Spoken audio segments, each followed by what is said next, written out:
Right now, Lake Mead is dying. The largest reservoir in the United States has dropped 140 feet below its full capacity, and the waterline is still falling. 40 million people across 7 states depend on what remains in that basin. The turbines at Hoover Dam are groaning under reduced pressure, and the lakebed that has been submerged since 1935 is cracking open in the Nevada sun, exposing everything the water was supposed to keep buried forever. It started with a barrel. In May of 2022, a rusted steel drum surfaced near Hemingway Harbor as the waterline retreated. Inside it were human remains, a gunshot wound to the skull, a body that had been sitting on the bottom of Lake Mead for decades, perfectly preserved by cold, dark water, waiting for the lake to give it back. Within weeks, 4 more sets of remains emerged from the receding shoreline. Las Vegas detectives began working cases that the desert had swallowed before most of their officers were born. But the bodies were not the strangest thing the lake returned. Entire ghost towns began reappearing. The submerged ruins of St. Thomas, Nevada, a community deliberately flooded when Hoover Dam filled in the 1930s, rose back into daylight for the first time in 75 years. Concrete foundations, crumbling walls. A civilization that was sacrificed to build the modern American West returned from the deep like an accusation. Sunken boats, military equipment, structures that no living person had ever seen. Lake Mead was not just losing water, it was losing its secrets.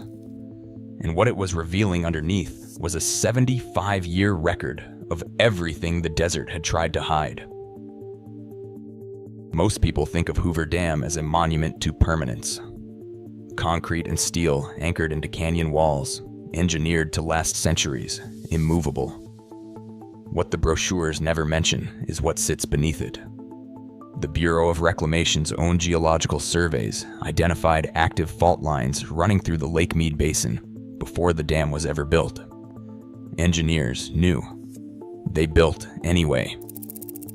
For 75 years, 126 cubic kilometers of water pressed down on that fractured bedrock with relentless force, and the earth absorbed it.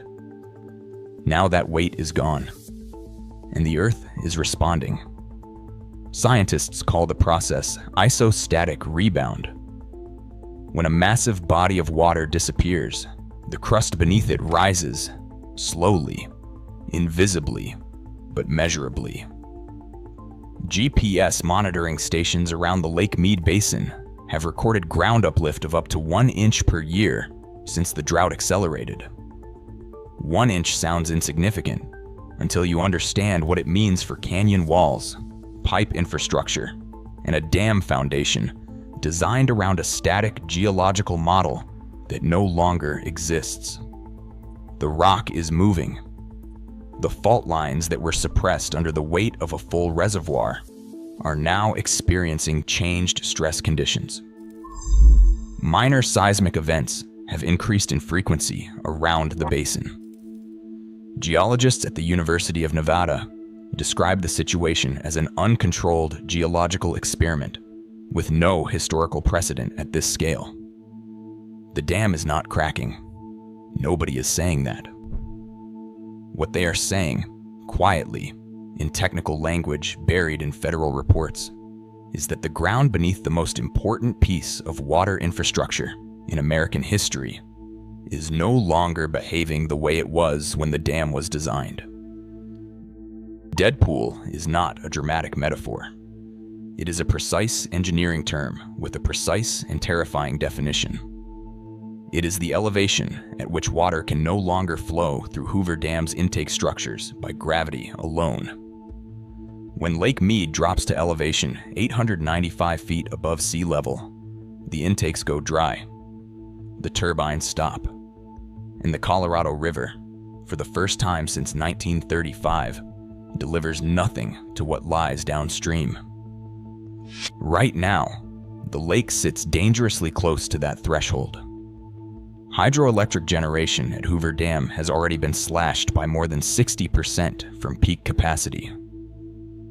Power that once fed the grids of Nevada, Arizona, and California, at rates locked in by federal contracts decades old, is simply gone. Utilities have scrambled to replace it with natural gas and imported electricity at costs passed directly to consumers. But lost power is recoverable. Lost water is not. The moment Deadpool is reached, the Central Arizona Project Canal goes silent. The pipelines feeding Las Vegas run dry. The irrigation districts of Southern California receive their notices. And a system of infrastructure that took 100 years and hundreds of billions of dollars to build becomes, in the language of engineers, non-functional. Las Vegas built its entire identity on the assumption that Lake Mead would always be full. The city draws 90% of its water directly from the reservoir through a system of intake pipes drilled into the canyon wall. When the first intake pipe was exposed by the falling waterline, the Southern Nevada Water Authority drilled a new one deeper into the lakebed at a cost of nearly $800 million. They called it the third straw. It bought time. It did not buy a solution. Phoenix receives 40% of its municipal water from the Colorado River system. Tucson relies on it even more heavily. Los Angeles, 300 miles from the nearest point of the river, still depends on Colorado water flowing through the aqueduct systems that made Southern California development possible in the first place. And then there is the Imperial Valley, a strip of desert in Southern California that receives more Colorado River water than the entire state of Nevada. The farms there produce lettuce, broccoli, carrots, and melons that stock grocery shelves across the country. When the water stops, the fields stop. When the fields stop, the food supply for a quarter of the nation's fresh vegetables does not quietly adjust. It collapses. 40 million people, 7 states, 1 river, and that river is running out. The Colorado River Compact was signed in 1922. 7 states sat down and divided the water of the Colorado River between them based on flow measurements taken during one of the wettest decades in the river's recorded history. They divided more water than the river actually contained in an average year. They knew the numbers were generous. They signed anyway. A century later, that compact is not a water management document. It is a legal fiction that 21st century hydrology has rendered functionally meaningless. The river now carries roughly 80% of the flow the compact assumed. Climate-driven aridification is reducing that number further every decade. States have fought in federal court over fractions of acre-feet, while the reservoir that makes all of their allocations possible has lost the equivalent of 2 Lake Havasus worth of water in under 20 years.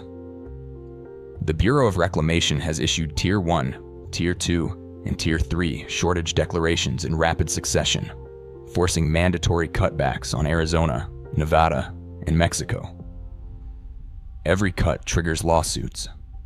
Every lawsuit takes years. And while the lawyers argue over water rights written for a wetter world, the lake keeps falling. Lake Mead does not exist in isolation. It is the downstream anchor of a chain. Lake Powell, 600 miles upstream on the Utah-Arizona border, is the second largest reservoir in the United States and feeds Mead through the system. Powell dropped to levels not seen since it first filled in the 1960s. Glen Canyon Dam, which holds Powell back, came within months of reaching its own Deadpool threshold before emergency water releases from upstream reservoirs temporarily stabilized it.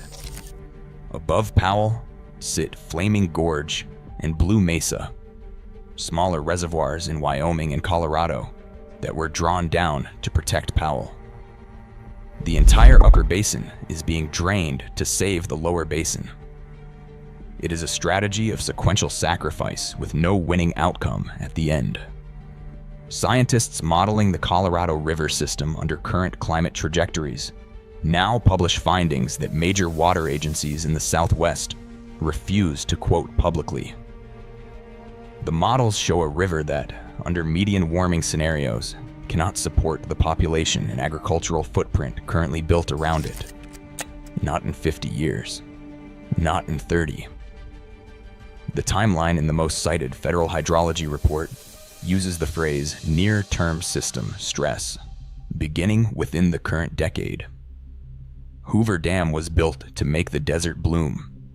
Engineers blasted through canyon walls and poured 4 million cubic yards of concrete to create something that had never existed before. A permanent water supply for a permanent civilization in the middle of one of the driest landscapes on Earth. For 75 years, it worked. Cities grew where nothing should have grown. Golf courses spread across sand that had never seen irrigation. Fountains shot into the desert air in front of casino hotels, visible from space. Las Vegas became the fastest growing city in the history of the United States. All of it built on the assumption that the water would always be there. The water is no longer there. And the lakebed that is cracking open in the Nevada sun is not just exposing old barrels and buried towns and the bones of people the desert forgot. It is exposing the foundation of a bet that the American West made with itself 100 years ago, that you could take the driest land on the continent and make it hold 40 million people forever. The lake is giving its answer now. 140 feet of silence where the water used to be. The turbines are slowing. The intakes are tightening. The ghost towns are rising. And somewhere beneath the canyon walls, in the fractured rock that Hoover Dam was built to tame, the ground is still moving.